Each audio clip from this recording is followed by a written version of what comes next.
Hola, es un gusto saludarles y darles la bienvenida a nuestra clase de Cristo es el Camino. Ha llegado un lunes más y estamos agradecidos con nuestro Dios de nuevo porque podemos estar juntos meditando en su palabra y también reflexionando sobre el mensaje que Él tiene para nuestras vidas y bueno, estamos contentos por ello. Entonces sea bienvenido a una edición más donde nuestra clase se llama la vida sin Dios.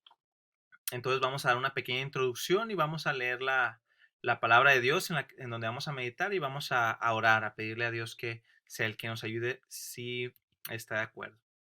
Entonces, primero vamos a leer el pasaje. Está en el libro de Eclesiastés, capítulo 1, versículos del 1 al 7 vamos a leerlo. El libro de Eclesiastés, capítulo 1, versículos del 1 al 7 y si puede usted, acompáñeme a leerlo ahí en donde se encuentra. Dice la palabra de Dios, palabras del predicador hijo de David, rey en Jerusalén. Vanidad de vanidades, dijo el predicador, vanidad de vanidades, todo es vanidad. ¿Qué provecho tiene el hombre de todo su trabajo con que se afana debajo del sol? Generación va y generación viene, mas la tierra siempre permanece. Sale el sol y se pone el sol, y se apresura a volver al lugar de donde se levanta. El viento tira hacia el sur y rodea el norte, va girando de continuo, y a sus giros vuelve el viento de nuevo. Los ríos todos van al mar, y el mar no se llena. Al lugar de donde los ríos vinieron, ahí vuelven para correr de nuevo.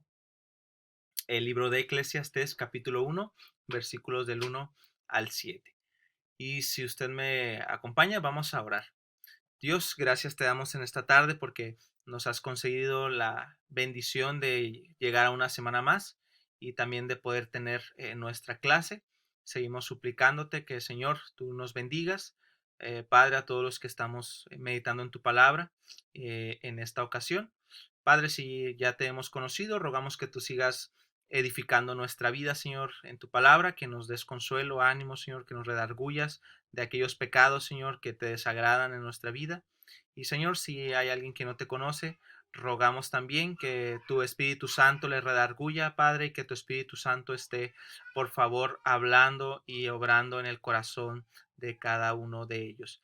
Nos ponemos en tus manos y este tiempo también, por favor, en el bendito y precioso nombre de Jesús. Amén. Entonces tenemos aquí como introducción lo siguiente. Usted conoce el mito de Sísifo. Vamos a comenzar con este mito. Entonces la pregunta es, ¿usted conoce el mito de Sísifo? Bueno, el mito griego de Sísifo cuenta que un día Zeus castiga a Sísifo por algunas razones relacionadas con la mentira y fue condenado a empujar cuesta arriba por una montaña una piedra que antes de llegar a la cima volvía a rodar hacia abajo. Sísifo hacía esto vez tras vez, día tras día, semana tras semana, año con año, eternidad tras eternidad, eternidad tras eternidad. Entonces, la pregunta es la siguiente. ¿Qué piensa usted de este mito? ¿Qué haría usted si en un caso hipotético usted fuese condenado por alguien o por Zeus mismo a rodar esta piedra vez tras vez? Es una cosa absurda empujar una piedra por una colina cuando yo sé que va a volverse a caer. No vale la pena tanto esfuerzo ya que al final no vamos a lograr nada. El libro de Eclesiastés nos muestra que es igual de absurdo que Sísifo intentar encontrar sentido a una vida donde Dios se encuentra lejos. Y vamos a meditar entonces, al igual que Sísifo, que la vida sin Dios es tan absurda y tan sin sentido como rodar una piedra que por más que uno se esfuerce, jamás vamos a poder lograr colocarla en la cima. Entonces vamos a considerar tres cosas acerca de esta vida sin Dios. Y a veces los mismos cristianos vivimos vidas como si Dios no estuviese presente. Vamos a considerar entonces lo que produce una vida sin Dios. Lo primero que produce es una vida monótona. Porque dice el pasaje, vanidad de vanidades, dijo el predicador, vanidad de vanidades, todo es vanidad. rápidamente y de manera muy breve, vamos a decir que este libro lo escribe Salomón. Dice el pasaje, cuando lo leemos, dice el predicador, dice que es un libro del predicador, palabras del predicador, hijo de David, rey en Israel. Entonces, a la luz de estos pasajes y de algunos otros en el mismo libro, encontramos que lo más probable es que el rey Salomón haya escrito esto. Y él comienza su libro porque el primer versículo dice, estas son las palabras del predicador, rey en Jerusalén. Y él comienza diciendo, vanidad de vanidades, todo es vanidad. ¿Qué pensamos? ¿Qué nos viene a la mente cuando escuchamos la palabra vanidad? Bueno, puede ser orgullo, pero aquí el sentido es diferente. ¿Por qué?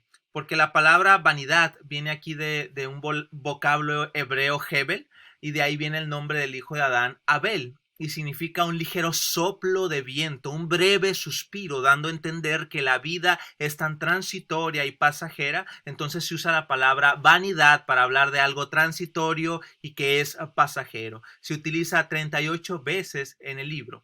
Entonces lo que vamos a ver es lo siguiente, que él empieza con esa palabra, es importante, reiteramos, 38 ocasiones la menciona en el libro. Vanidad de vanidades, todo es vanidad. Entonces, esta es la tesis del autor. Empieza con este enunciado y durante 12 capítulos que él desarrolla en este libro de Eclesiastés se propone demostrar que esto es verdad, que todo es pasajero y vano. La vida no tiene sentido si Dios no está presente. Podemos hablar del placer. Bueno, voy a buscar el placer, el trabajo, trabajar más de 80 horas a la semana, el descanso. La vida no tiene razón de ser si Dios no está en la ecuación llamada vida. Si el hombre no tiene relación con Dios, no hay sentido seguir viviendo. Por eso dice, vanidad de vanidades, todo es vanidad. ¿Qué lugar ocupa Dios en su vida? ¿Qué lugar ocupa Dios en su vida? Ya sea que usted sea cristiano, ¿qué lugar ocupa Él? Reiteramos, a veces los cristianos también podemos vivir como si Dios no existiese en nuestra vida, aún profesando a creer en el Dios vivo y verdadero. En nuestra vida parece que Dios no se encuentra. Ahora, si usted no ha tenido un encuentro personal con Cristo, ¿qué lugar ocuparía Dios en su vida? Probablemente el último.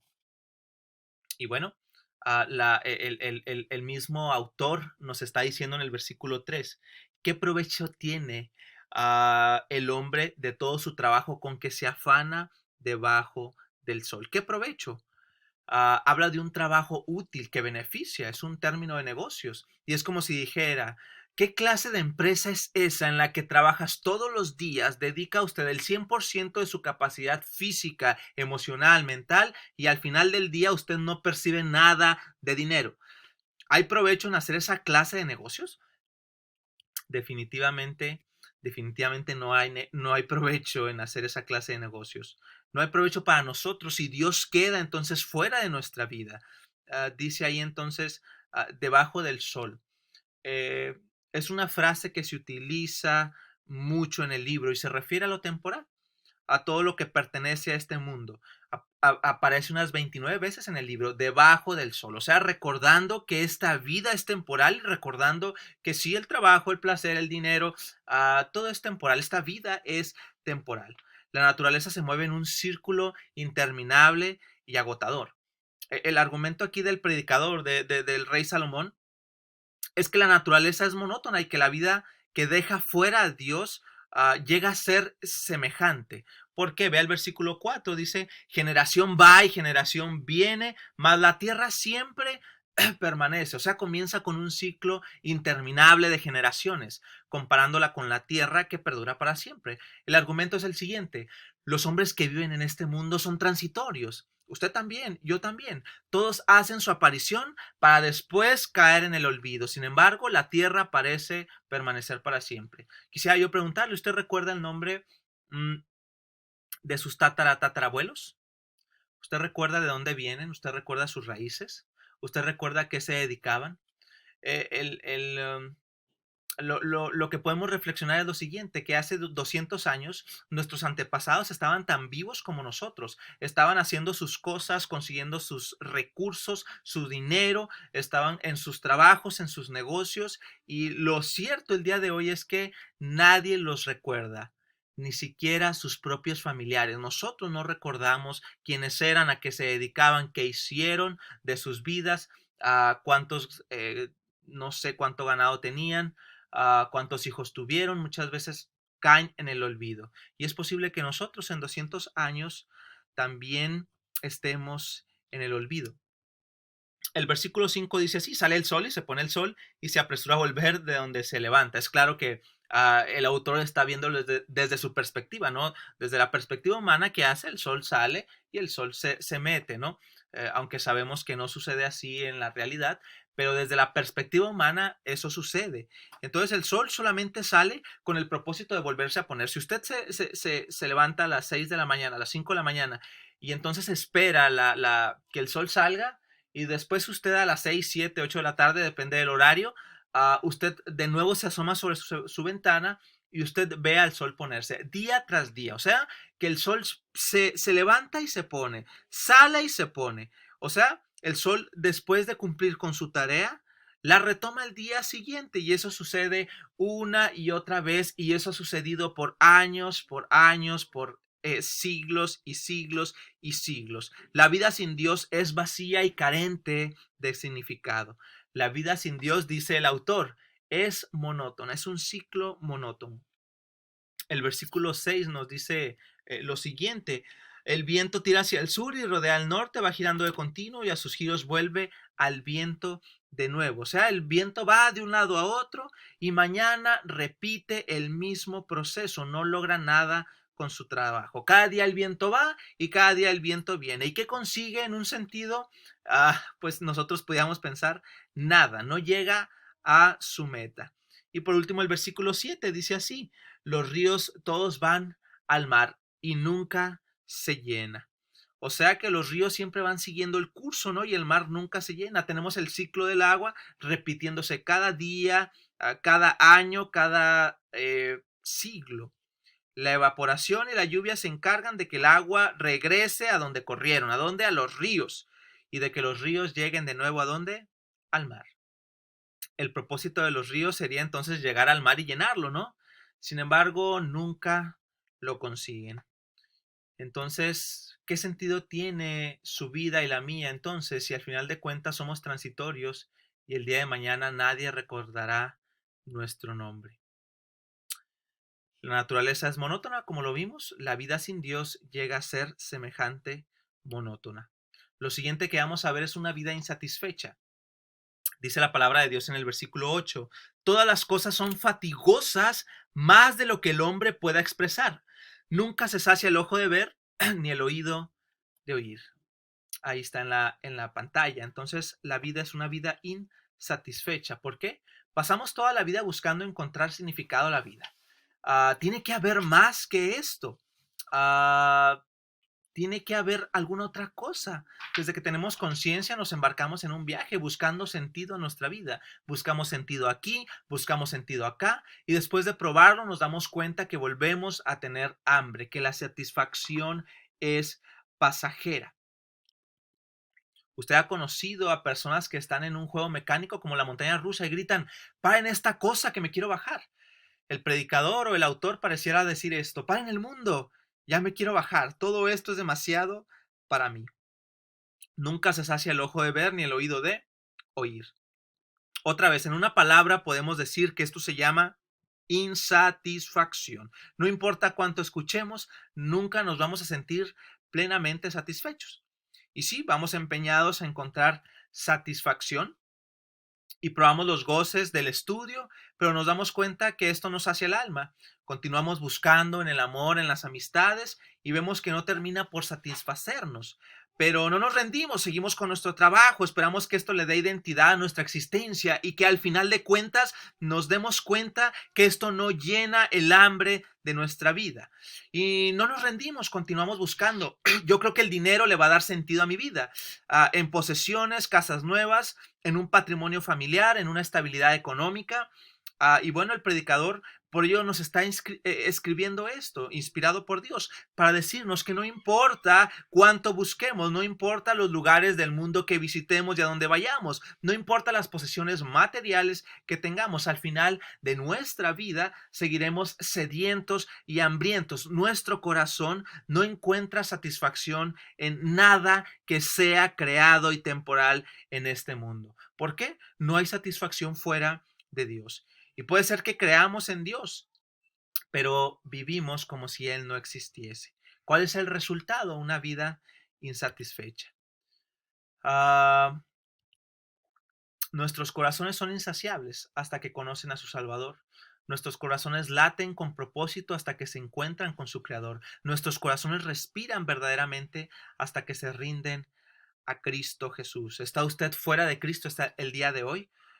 ¿Usted no ha tenido un encuentro personal con Él? ¿O usted lo tuvo hace años y se ha alejado? Bueno, uh, el día de hoy es el día para regresar a Él. El día de hoy es el día que el Señor nos ha concedido para arrepentirnos de vivir lejos de Él, de pecar contra Él y de poder vivir una vida como Él quiere, una vida con Él como Señor y Salvador de nuestra vida, el día de hoy, mañana y hasta que lleguemos a su presencia. ¿Lo haremos en esta ocasión? Bueno, el autor nos está diciendo esto, ¿no? Que el corazón es insaciable. Quiero leerle el versículo 10. Dice así: hay algo de que se puede decir, he aquí, esto es nuevo. Ya fue en los siglos que nos han precedido. El autor lo escribió hace siglos y está diciendo, bueno, lo que aparentemente el día de hoy es novedoso, en realidad no lo es. ¿Por qué razón? Porque otros ya lo han hecho antes, sin embargo, nadie lo recuerda. Quizá todas las nuevas noticias son solamente las viejas noticias ocurriendo a nuevas personas. Esto debido a nuestra amnesia histórica. Esto debido a que solemos olvidar la historia. Y vea el versículo 11, dice, no hay memoria de lo que precedió ni tampoco de lo que sucederá. Habrá memoria en los que serán después. Es posible que desde nuestra adolescencia soñamos con cambiar y transformar el mundo. Queremos dejar nuestra huella en donde nos encontramos y el predicador nos vuelve a decir, mira, al final de este camino, después de todo el empeño que pongas, encontrarás insatisfacción si continúas lejos de Dios. En 100 años no habrá la más remota idea de que en este año existieron doctores, maestros, carpinteros, ingenieros, licenciados, pastores, misioneros aquí en nuestra ciudad y probablemente seremos olvidados. Es una cosa absurda entonces empujar una piedra por la colina cuando yo sé que va a volver a caer. No vale la pena tanto esfuerzo si al final no vamos a lograr absolutamente nada. La vida sin Dios es igual de absurda, que solo encuentra una vida monótona, una vida insatisfecha y también, por último, una vida frustrada. Vamos a leer la última porción. Dice así la porción igual Eclesiastés 1 del 13 al 16. Dice, y di mi corazón a inquirir y a buscar con sabiduría sobre todo lo que se hace debajo del cielo. Este penoso trabajo dio Dios a los hijos de los hombres para que se ocupen en él. Mire todas las obras que se hacen debajo del sol y he aquí, todo ello es vanidad y aflicción de espíritu. Lo torcido no se puede enderezar y lo incompleto no puede contarse. Hablé yo en mi corazón diciendo, he aquí yo me he engrandecido y he crecido en sabiduría sobre todos los que fueron antes de mí en Jerusalén, y mi corazón ha percibido mucha sabiduría y mucha ciencia.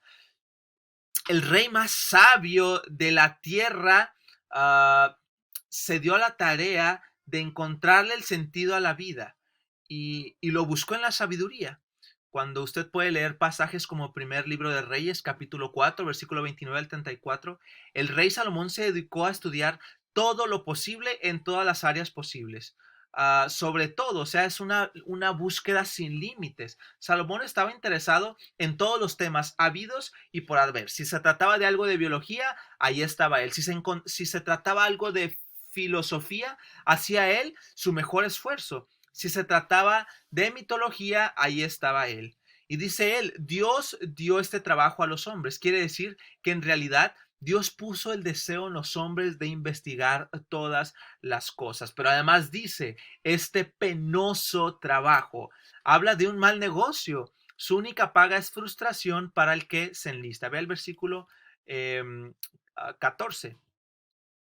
Todo ello, dice, es vanidad y aflicción de espíritu. Esto se encuentra en muchas partes. La frase todo esto es vanidad y aflicción de espíritu. 1.14, 1.17, 2.11, 2.17, 2.26, 4.4, 4.6, 4.16 y 6.9.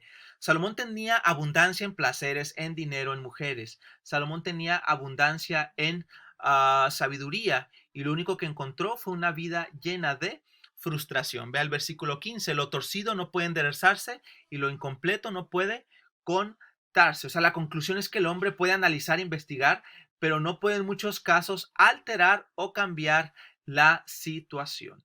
Va el versículo 16, dice así, hablé yo en mi corazón diciendo, he aquí yo me he engrandecido y he crecido en sabiduría sobre todos los que fueron antes de mí en Jerusalén. Su búsqueda de la sabiduría fue tan frustrante como intentar alcanzar el viento. ¿Qué pasaría si cada día de su vida usted se levantara a las 4 de la mañana y se durmiera a las 12 de la madrugada de la mañana? Disculpe, no a las 12 del mediodía, sino de la mañana. Todo el día prácticamente, y todo su esfuerzo, toda su capacidad cognitiva y toda su capacidad física la usara corriendo tras del viento todos los días, y le preguntaran, oye, ¿y a qué te dedicas? Y usted le contesta, a perseguir el viento. Nuestro trabajo sería alcanzar lo que es inalcanzable. ¿Qué sensación produciría esto en nuestras vidas? Una vida frustrada. Así es la vida sin Dios, una vida que produce frustración al no alcanzar la meta del ser humano, relacionarse correctamente con Dios. Ve al versículo 18, dice la palabra de Dios, porque en la mucha sabiduría hay molestia, y quien añade ciencia añade dolor. Mientras más conozca, mientras más se dedique a estudiar, se encontrará con la frustración de que no lo sabe todo. Mientras más conozca, más le va a doler porque no puede saber todo, no podemos saber todo. Entonces, es interesante descubrir que la vida sin Dios, aunque seamos cristianos, podemos vivir vidas donde Dios queda fuera de la ecuación. No tomamos en cuenta a Dios en muchas cosas. Produce vidas monótonas, produce vidas insatisfechas, produce vidas pues que no tienen mucho sentido. Entonces, queremos concluir con lo siguiente. Jesucristo es aquel que nos redime de la vanidad y la futilidad de este mundo. Jesús nos salva de esta falta de sentido que el predicador sufrió, sujetándose él mismo a este mundo. Él se hizo carne y experimentó en carne propia lo transitorio de esta vida, y en aquella cruz nos libró de la vanidad a la que estábamos esclavizados. Los cristianos podemos experimentar propósito en aquello que el predicador se sintió sin esperanza. Jesús nos salvó de aquello que el predicador veía como el fin, la muerte. Y ahora podemos estar confiados que la muerte es el inicio de algo mejor, que la vida al final de cuentas no es vanidad de vanidades. ¿Por qué? Porque Jesús es nuestra razón de vivir y Él le da propósito y sentido a nuestra vida. Si usted es cristiano, entonces, hermano, queremos invitarle a que continúe reflexionando en esto y que continúe, hermano, encontrando en Jesús el propósito de nuestra vida. Ahora, si usted no es cristiano, las buenas noticias que la Biblia trae para nosotros están disponibles para usted. Las buenas noticias trata de 4 elementos. El primer elemento es Dios. Dice la Biblia, en el principio creó Dios los cielos y la tierra estaba desordenada y vacía. Uh, y el Espíritu de Dios se movía sobre la faz de las aguas. Y dijo Dios sea la luz, y fue la luz. Dios es el ser creador. La causa de que estemos nosotros aquí se llama Dios. Y todo lo que Dios hizo fue bueno. Dios creó un jardín para que Adán y Eva viviesen, un jardín perfecto, pero viene el problema. Adán y Eva decidieron desobedecer. Y así como Adán y Eva, nosotros hemos decidido desobedecer a Dios. Ese día Dios lo que hizo fue cubrirlos con pieles porque ellos se dieron cuenta que estaban desnudos. Cuando se rompió la comunión con Dios, todo fue transformado para mal. ¿Por qué? Porque se rompió lo más vital, que es tener una relación con Dios. Para eso fuimos creados. Y el hombre que hizo, el hombre pecó contra Dios y el hombre entonces fue expulsado, Adán y Eva, de ese maravilloso jardín donde se encontraban día con día en una vida perfecta, y en una comunión perfecta con Dios. Y nosotros hemos hecho lo mismo, no nos hemos encontrado en la situación del jardín, pero es claro que todos nosotros hemos pecado. Todos nosotros nos descarriamos como ovejas, como si fuéramos esos animales, nos descarriamos todos, cada cual nos apartamos por nuestro camino, dice la palabra de Dios. El hombre decidió voluntariamente apartarse de Dios. Dios era nuestro pastor y nosotros como ovejas nos descarriamos. La palabra del Señor nos está indicando que todos hemos pecado y no alcanzamos la gloria de Dios, no alcanzamos la presencia de Dios, no alcanzamos el vivir en comunión con Dios. Por eso es que nuestra vida puede ser un desastre, por eso es que nuestra vida no tiene sentido, es insatisfecha, es monótona, porque al tener una comunión rota con Dios, encontramos que todo lo demás está roto. Y es por eso que las buenas noticias nos hablan de que Dios mandó a su Hijo Jesús a nacer como un bebé, nació en un pesebre, vivió una vida de perfección, vivió una vida obedeciendo siempre cada mandamiento y la vivió para ponerla a nuestra cuenta. Después terminó muriendo en una cruz, el justo por los injustos, muriendo el justo por los injustos para que nosotros pudiésemos llegar el día de hoy a Dios. El justo por los injustos para llevarnos a Dios. Y Él nos está pidiendo dos cosas: que podamos arrepentirnos y confiar en Él como nuestro Señor y nuestro único y suficiente Salvador. Él está llamándonos a arrepentirnos, porque si no, todos vamos al mismo camino, hay un lugar, todos somos eternos, esto lo tenemos que tener en cuenta, todos vamos a vivir para siempre después de esta vida es transitoria y es terrenal, después de esto sigue algo aún mayor. ¿Qué sigue? Bueno, ya dependerá de nuestra decisión, pero sigue o el infierno o sigue el cielo. ¿Y qué tenemos que hacer? Tenemos que arrepentirnos de nuestro pecado y confiar en Jesús como nuestro Señor y Salvador. En nuestra clase siempre hemos repetido Hechos 17:30, que dice así: Dios, habiendo pasado por alto los tiempos de esta ignorancia, el día de hoy ahora manda a todos los hombres en todo lugar que ellos se arrepientan. Dios está mandándole a usted, Dios está mandándome a mí, Dios está mandándole al vecino, Dios está mandándole al mundo que se arrepienta, que vuelva a Él, que regrese a Él. ¿Y qué más? Que podamos confiar en lo que Él hizo. Mandó a su Hijo Jesús. Mandó a su Hijo Jesús a morir por nosotros. Nosotros podemos el día de hoy confiar en Él, reconocer nuestro pecado, reconocer que hemos fallado y le hemos ofendido, e ir a esa cruz y decirle a Jesús que, que nos perdone y que confiamos en Él como nuestro Señor, que en esa cruz Él realmente estaba pagando nuestros pecados, que en esa cruz realmente Él estaba muriendo como nuestro sustituto, el justo por los injustos para llevarnos a Dios. Nos arrepentiremos el día de hoy y confiaremos en Jesús como nuestro Señor y Salvador. ¿Le gustaría hacerlo? Usted puede hacerlo el día de hoy. No posponga esto. Si el Señor le está llamando, eh, no haga caso omiso, no eche todo esto en un saco roto. Regrese a Cristo el día de hoy. No sabemos si el día de mañana vamos a vivir, pero este es el día de salvación, este es el día que el Señor nos ha dado para poder reconciliarnos con Él y poder pasar a su presencia el día en que muramos, ya sea mañana, ya sea en 50, 100 años, que podamos llegar y vivir por siempre y para siempre con quien debimos haber estado toda nuestra vida, con Dios.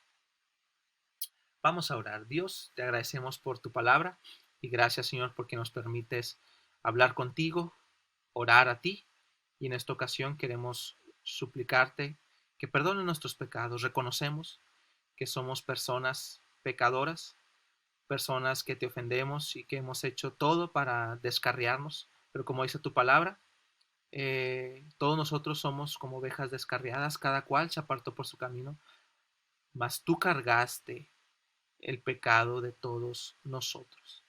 Gracias por mandar a tu Hijo y morir en esa cruz por nuestros pecados. Y el día de hoy podemos estar reconciliados contigo. Queremos arrepentirnos y confiar en ti como nuestro Señor y Salvador. Bendice a las personas que uh, están escuchando tu evangelio por primera, segunda vez. Y Señor, si alguno de ellos se ha arrepentido y ha confiado en tu Hijo Jesús, por favor también permítenos a nosotros el poder conocerle y poder guiarle en tu camino. En el nombre de Jesús, nuestro único y suficiente Salvador. Amén. Bueno, con esto nos despedimos, no sin antes recordarles que queremos invitarle a que si usted ha hecho la decisión, si usted se ha arrepentido y ha venido a Cristo en arrepentimiento y fe, queremos orar por usted, queremos orar con usted y queremos seguir teniendo estudios bíblicos para seguir aprendiendo de lo que Dios tiene para nuestra vida. Que el Señor le bendiga, el Señor le guarde, que el Señor esté con usted en esta semana. Nos vemos en la próxima si el Señor así lo dispone. Muchas gracias. Hasta luego.